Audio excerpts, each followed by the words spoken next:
Now, after an all-important win in the first T20, the second T20 will be a tight-knit contest, and the fans can watch Team India going all out to secure the T20 series live and exclusive on Sony 10-1, Sony 10-3 and Sony 6 channels on 6th of December, that is tomorrow. The telecast begins at 12:30 p.m. IST.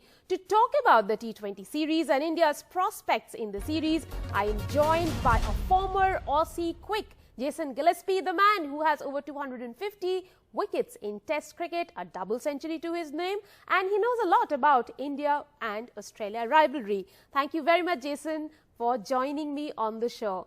Now, India has won the first T20. Your prediction going ahead in the series, the last two games, there was a controversy in the first match, adding spice to the series.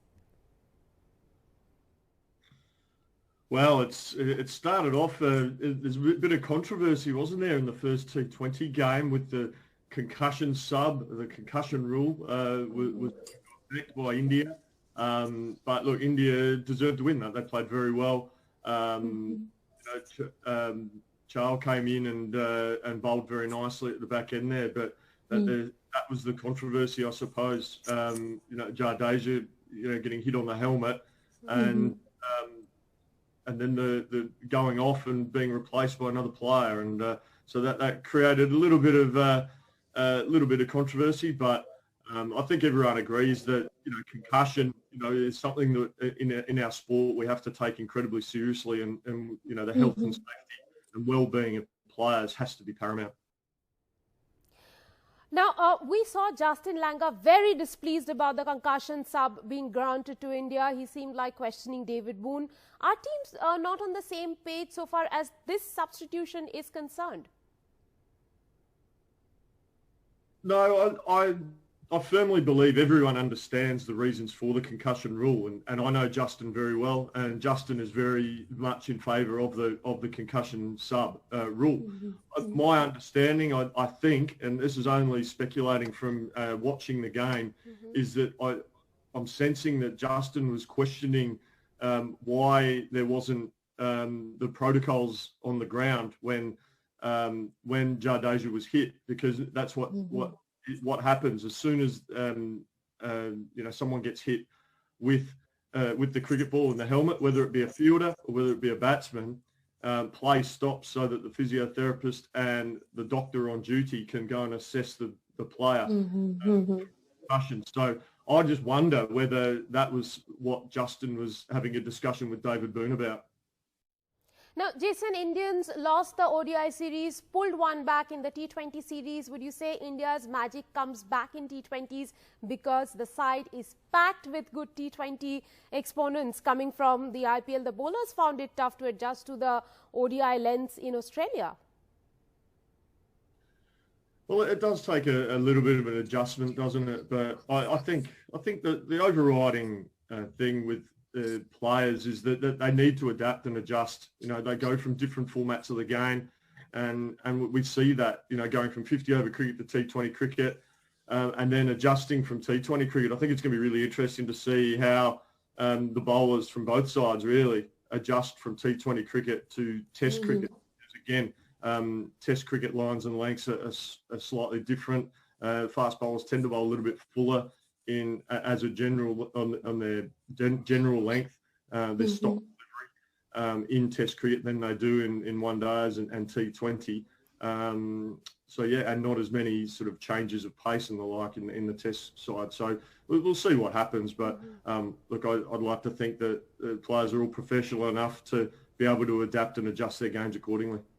Right, it will be a test for them during the Test series. Well, the other part of the concussion sub story yesterday was Yuzvendra Chahal coming in place of Ravindra Jadeja. He picked up 3 for 25 in the match. Having seen him bowl, the wily wrist spinner that he is, would you suggest that Team India should also try him in the Test matches? Well, I don't know what his record is in the longer form of the game, if I'm honest. But he looks a real prospect, doesn't he? And I thought he bowled really well last night to the Australians. Mixed his pace up nicely and created mistakes from the Australian batsmen. So look, he's a skillful cricketer. And there's no reason why he can't potentially look to push for a position in the Indian side in the longer format of the game.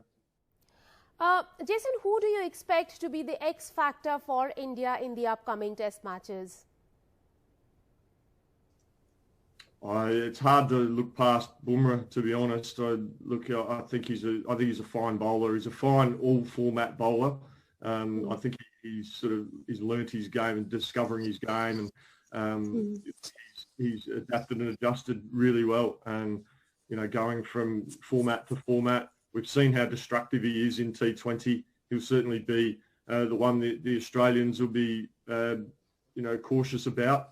And look, he's been excellent for India for a little while now. Now, one of the Australian players who has a great following in India is David Warner in Hyderabad. He is fondly called David Bhai. He leads the franchise with a lot of passion. Now, the Indian fans would really like to know about Warner's availability for the Test series. We know he's out of the T20 series.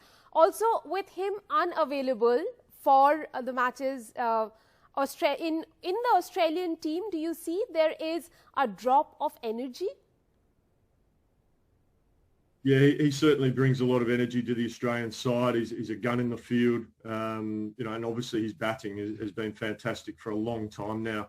He's certainly missed. It's hard for any team to replace a quality player like a David Warner, and and Australia is no different.